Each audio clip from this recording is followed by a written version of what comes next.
Voitko Antti vielä kertoa, miten siinä kävi? Miten se vapa katkesi? Mun niin paskat kalakaverit, ne on saanut käsitellä vedettä niin. Joo. Niin eikö sä nyt sä vuokraat Jarkon toista vapaa-ajaksi vaan 3 euroa tunti? Joo, 3 euroa tunti. Onneksi otin. Halvan lähteeneen paskavapa. Onneksi otin varavavan mukaan. Ensin meinasin, että niin, tarvis... mä vielä ite molotin, ei vitus ota. Niin muuten sanoit. Ja 5. Hei! Nyt tulee mennä hielottaa. Pitää vaihtaa puhua. Kato eteen. Näytä kameralla tonne. Ei mitään pyörittelyä enää. Ei hymyä. Oho.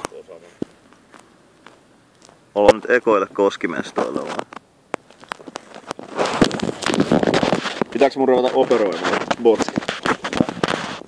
Laita kipari kiitosta.